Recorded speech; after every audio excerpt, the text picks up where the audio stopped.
우리는 오늘 우리 교회 절기 가운데서 아주 의미로운 그런 절기, 종려주일 또는 고난주일이라고 하는 주일을 맞이했습니다.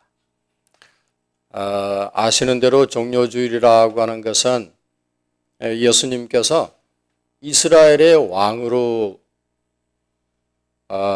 그렇게 예루살렘을 입성을 하신다고 이스라엘 민족이 그렇게 생각을 하고 온 이스라엘이 그의 오심을 예루살렘에 입성을 하심을 환영을 하면서 입고 있던 윗옷을 벗어서 길에다가 깔아드리고 그리고 종려나무 가지를 꺾어서 흔들면서 대환영을 했던 그런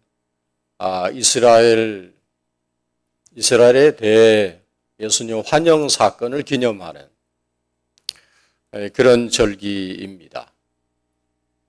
오늘 우리가 두 군데 성경을 읽었는데 그 중에 하나가 요한복음 16장이고 거기에서 특별히 33절에서 내가 세상을 이기었노라 그렇게 말씀하신 후에 그 아래 17장 4절에서는 아버지께서 내게 하라고 주신 일들을 내가 다 이루었다고.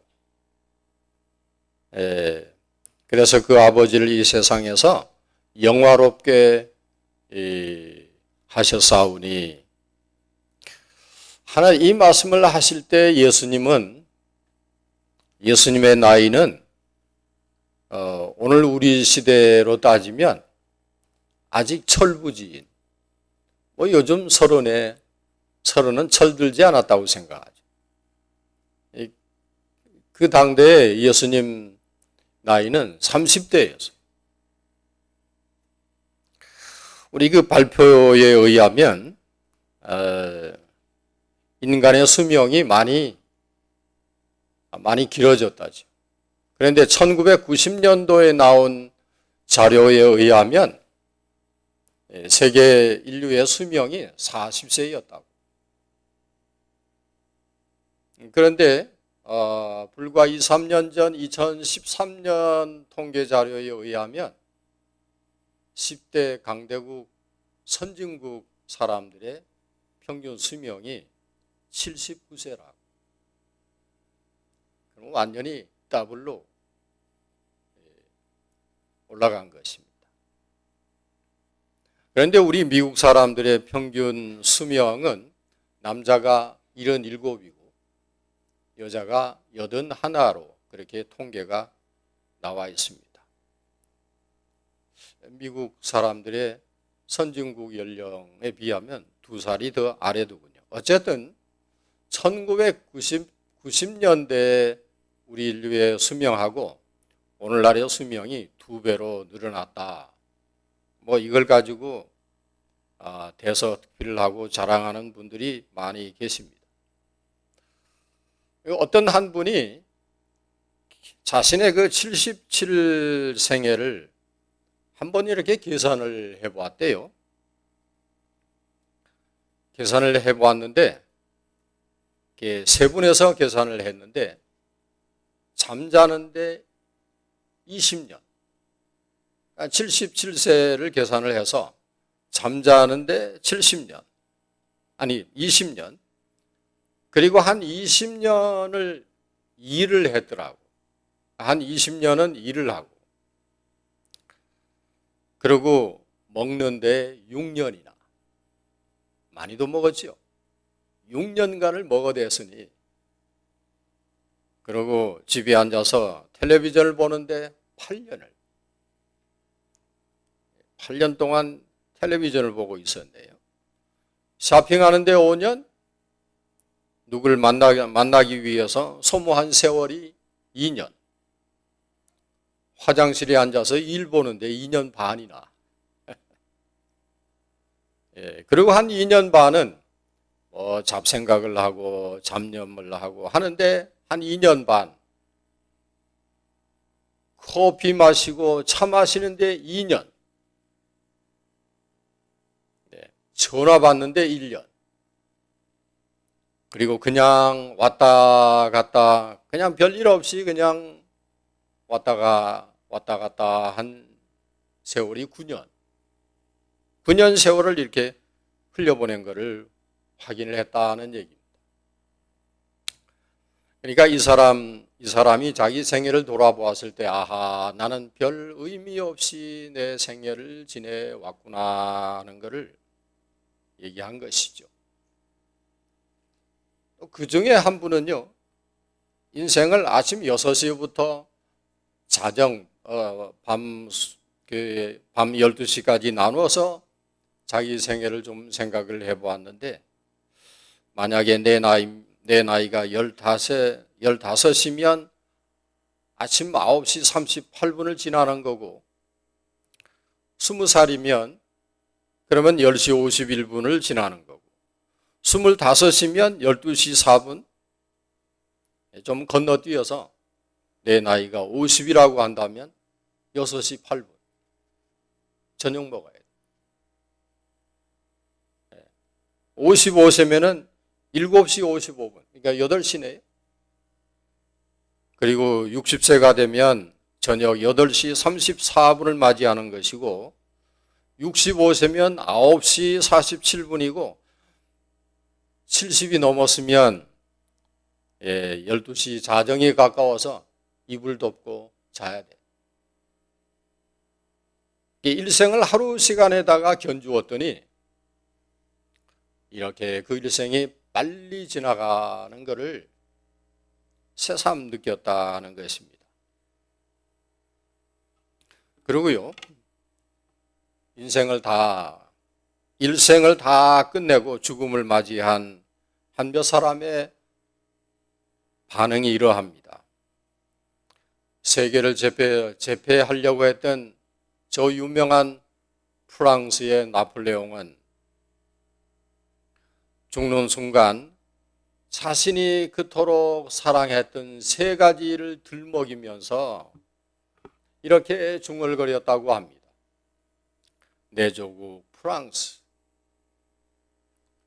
내가 그토록 충성스러이 여겼던 내 부하 장수들, 군인들, 그리고 사랑하는 내 조세핀. 그러고 중얼거리다가 숨이 넘어갔다고 합니다. 그러니까 인생을 이렇게 끝내야 한다는 것이 너무 아쉽다, 그런 얘기였겠죠.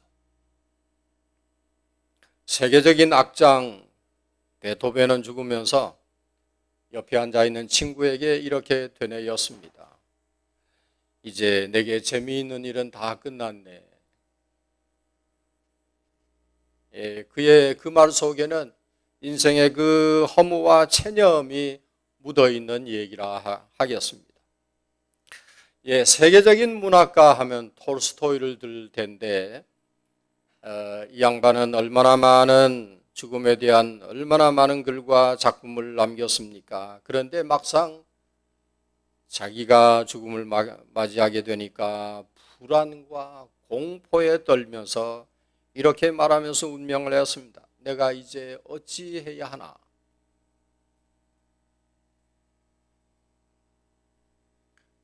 세계적인 독재자 하면 스탈린을 으뜸으로 꼽지요. 러시아의 스탈린. 스탈린 하면은 그 앞에서 두려워 떨지 않은 러시아인이 없을 정도로 그렇게 강하고 무서운 그런 강력한 통치자였는데, 그런 그도 죽음을 두려워하면서 임종순간에 두 눈을 부릅뜨고 왼손을 들어 휘저으면서 안 죽으려고 그렇게 발버둥을 치다가 죽었다고 합니다. 숨 한 번 몰아쉬고 그걸로 끝이었다고 하는 것입니다. 그러니까 그런 그도 죽었습니다. 이것이 우리 인간입니다. 이렇게 인생이 짧고 물론 개인차가 있기는 합니다만은 사는 둥 마는 둥 그리 살다가 일생을 마감하는 이 인간 인생이 99.99%라고 얘기를 합니다. 여러분 그 애플의 창업자 스티브 잡스를 아시죠? 지금까지 제가 말씀드린 분들은 다 옛날 분들인데 이분은 불과 2, 3년 전 분 아닙니까? 세계 가장 갑부가 된 애플을 창업을 해서 세계 갑부로 살다가 제명을 다 못 살다가 그렇게 중병에 걸려서 앓다가 2011년에 죽었습니다. 그가 남긴 마지막 말입니다. 끝없이 부를 추구했지만 결국 나 같은 비틀린 개인만을 남긴다. 내 인생을 통해 얻은 부는 나는 하나도 가져갈 수 없구나. 너는 내 차를 운전을 해줄 사람을 고용할 수 있고 돈을 벌어줄 사람을 구할 수도 있다. 하지만 나 대신 아파줄 사람을 구할 수는 없구나. 잃어버린 물질적인 것들은 다 찾을 수 있는데 하지만 인생은 한 번 잃어버리면 절대 되찾을 수 없는 유일한 것이구나. 이거를 내가 죽음 앞에서야 깨닫다니.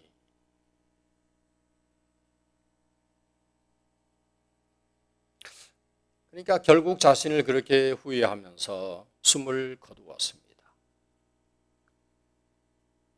그런데요, 오늘 우리가 읽은 이 본문에서는 우리의 평균 수명 절반도 못 미치는 33세의 일기로 생을 마감하면서도 다 이루었다. 내가 세상을 이기었노라. 그렇게 말씀하신 분이 계십니다. 예수 그리스도십니다. 성경을 보시면 19장 28절에 예수께서 이미 이 모든 일을 이루어진 줄 아시고 성경을 응하게 하려 하사 이르시되 내가 목마르다 하시니. 우리가 아는 대로 그에게는 죄가 없었습니다. 그런데도 십자가에 못 박혀 죽으셨습니다. 그것도 강도들과 함께. 죄가 없이 죽으면 그건 억울한 죽음인데 그런데도 죄인들과 함께 묶여 죽었습니다. 빌라도가 제사장들과 바리새인들의 부탁으로 신문을 하긴 했는데 죽일 만한 아무런 이유를 찾을 수가 없습니다.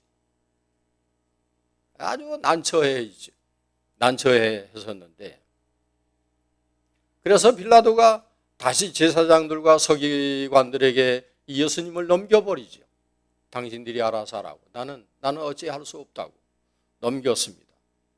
근데 제사장들과 서기관들도 아무리 신문을 하고 물어보고 증거인을 세우고 다 해보았는데 도무지 죽여야 할 마땅한 이유가 없어.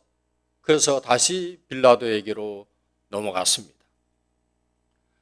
죽일 명분을 찾기 위해서 예수님은 이리 갔다 저리 갔다가 또 여기서도 합당하지 않으니까 저리 보내고 그런 어처구니 없는 광경을 볼 수가 있습니다. 그런데 우리가 읽은 성경에 의하면 이 성경을 응하게 하려고 즉 하나님의 뜻을 이루기 위해서였습니다 하는 내용을 말씀합니다. 그리고 마지막으로 이렇게 말씀을 하십니다. 다 이루었다. 다 이루었다. 이거는 그분이 운명 직전에 하신 말씀입니다. 십자가라고 하는 것은 예수님이 탄생하시기 전에도 그 전에도 고문과 사형의 도구로 사용을 해왔었습니다. 역사적으로 보면 주전 519년경에 페르시아 왕이었던 다리우스 1세는 그 당시에 바벨론의 이 밀란을 일으켰던 그런 소위 말하면 정치범 3,000명을 모두를 다 이 십자가에 못 박았습니다. 뿐만 아니라 후에 로마는 로마 시민이 아닌 사람들과 그리고 노예들을 처형을 할 때는 반드시 십자가에 달아서 처형을 했습니다. 그러니까 십자가는 흉악범들, 그런 죄인들을 달아 죽이는 도구인 것이죠. 그런데 우리 예수님께로부터 이 십자가는 사람을 죽이는 도구로 사용되어진 것이 아니라 예수님에게서부터는 사람을 살리는 도구가 되지 않았습니까? 이 역사를 바꿔놓은 것. 베드로전서 2장 22절 이하에 보면은 저는 죄를 범치 아니하시고 그 입에 괴사도 없으시며 욕을 받으시되 대신 욕하지 아니하시고 고난을 받으시되 위협하지 아니하시고 친히 나무에 달려 그 몸으로 우리 죄를 담당하셨으니 이는 우리로 죄에 대하여 죽고 의에 대하여 살게 하려 하심이라. 예수님이 지신 십자가로 말미암아서 우리가 살게 되었다라고 하는 선언입니다. 그래서 예수님은 십자가에 달리긴 하셨는데 어떻게 달리셨나? 양쪽에 두 강도들을 양쪽으로 좌우로 두고 그 가운데 그 가운데 딱 들어가셔서 십자가에 달렸습니다. 죄인들 중에 죄인들과 함께 달렸습니다. 왜입니까? 우리말에 호랑이를 잡으려면 사자굴 속에 들어가야 된다. 그게 아니고 호랑이를 잡으려면 호랑이 굴에 들어가야 된다. 예수님은 죽어가는 이 두 강도들을 구원하시려고 그들 가운데 죽으면서까지도 그들 가운데 달리셔서 하나는 건지시고 끝까지 따라오지 않던 사람에게는 죽음으로. 그래서 이사야서 53장 5절에는 이렇게 예언이 되어 있습니다. 그가 찔림은 우리의 허물을 인함이요 그가 상함은 우리의 죄악을 인함이라. 우리 사람에게는 자기를 돌보는 본능이 있습니다. 모든 인간들에게 다 있는 건데 우리 작은 감기에도 그냥 약을 먹고 병원을 찾아가서 피검사도 해보고 사진도 찍고 정기적으로 검사도 해보고 조금만 피곤하면 누워야 되고 배고프면 먹고 비싼 보약도 먹고. 저도 한번 한의원에 갔더니 보약을 먹으래요. 얼마냐고 물어봤는데 400~500불이. 제가 너무 비싸서 못 먹었어요. 지금도 보약을 한번 먹었으면 하는 생각은 있는데 너무 비싼 거예요. 뭐 몸에 좋다면 개구리 먹지요. 저도 이번에 개구리 한번 먹어봤네요. 미국 와서. 여기 어디 차이나 뷔페에 갔더니 저는 그게 개구리인 줄 몰랐는데 같이 간 분이 그 개구리래.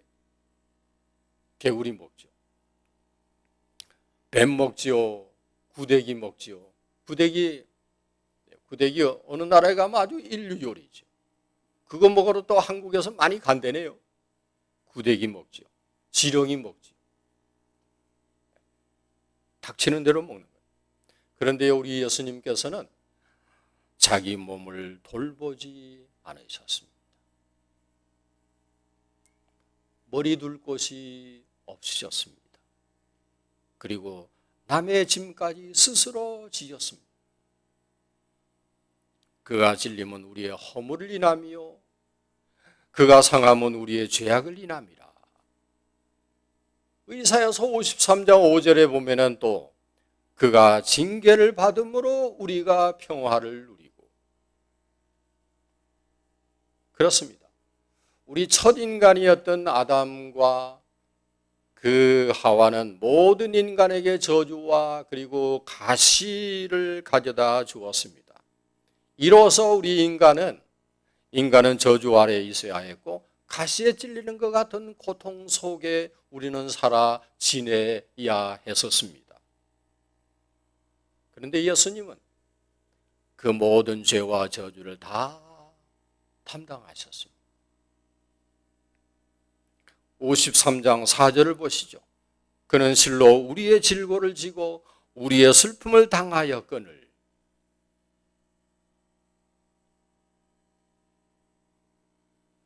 남편을 일찍 여의고 딸 하나를 데리고 산 이 여인이 있었습니다. 그런데 이 딸이 가출을 해서 소문에 들으니까 어느 도시에서 술집에서 일한다는 소식을 이 엄마가 들었습니다. 즉시 딸을 찾아 나섰습니다. 거기가 어딘가 하고 찾아갔는데 딸은 이미 다른 곳으로 자리를 옮긴 뒤였습니다. 어디를 옮겼나 하고 또 수소문해서 찾아갔는데 찾아가면 또 자리를 일하는 곳을 또 옮겼습니다. 그래서 딸이 있을 만한 것을 다 뒤졌지만 찾지를 못해서 이 엄마는 딸을 찾는 광고지를 하나 전단지를 만들어서 뿌렸습니다.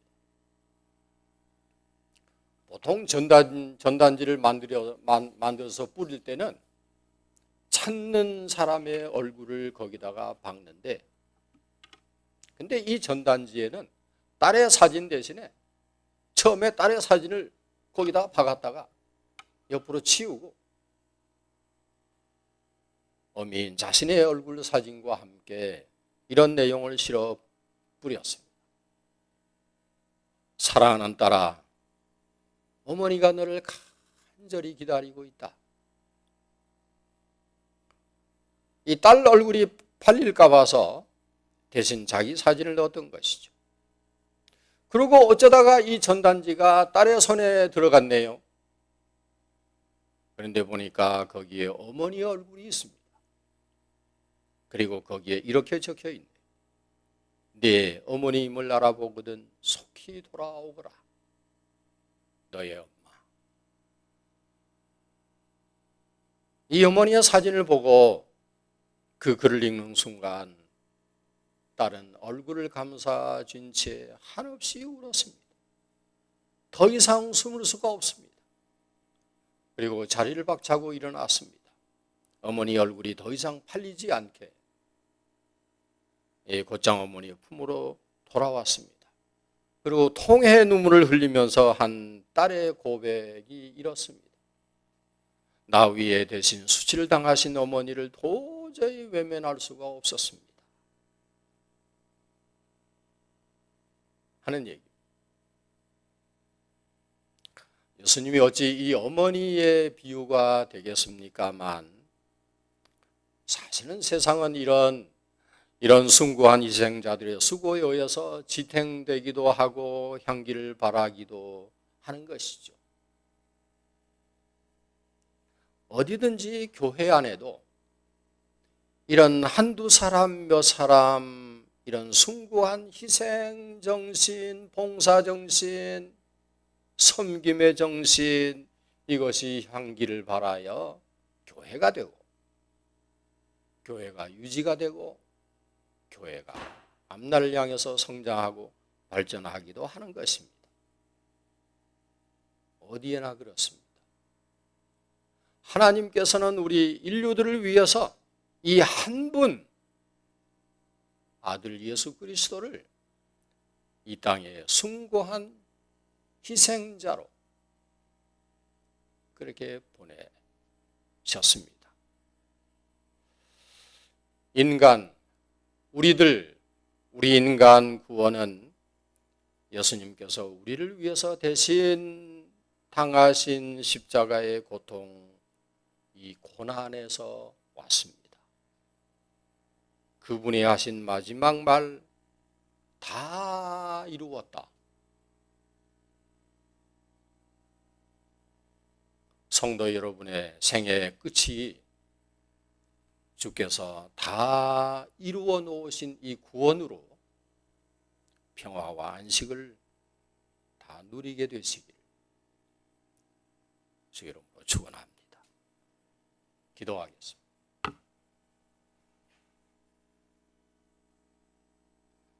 주님, 우리가 지금쯤 어디에 와 있는지를 알게 하시니 감사합니다.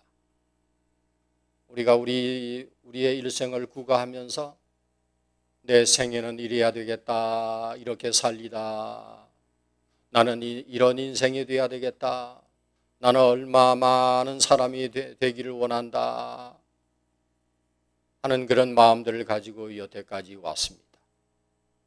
그런데 오늘 우리는 고난주간 종려주일에 왔습니다.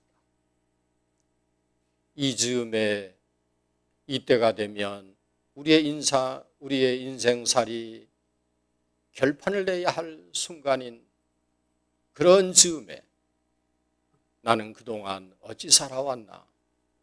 무엇을 위하여 살아왔나?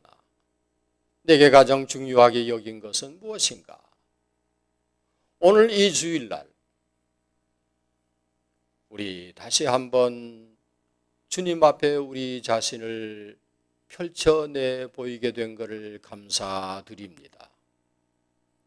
주님, 오늘도 우리는 세상에 해야 할 일이 많습니다. 오라 하는 데도 많고 가야 할 데도 많고 우리의 발길을 유혹하는 데도 많습니다. 우리의 마음을 빼앗고 있는 데도 많이 있습니다. 그런데 우리는 이 시간 주님 앞에 이 예배에 나와 있습니다.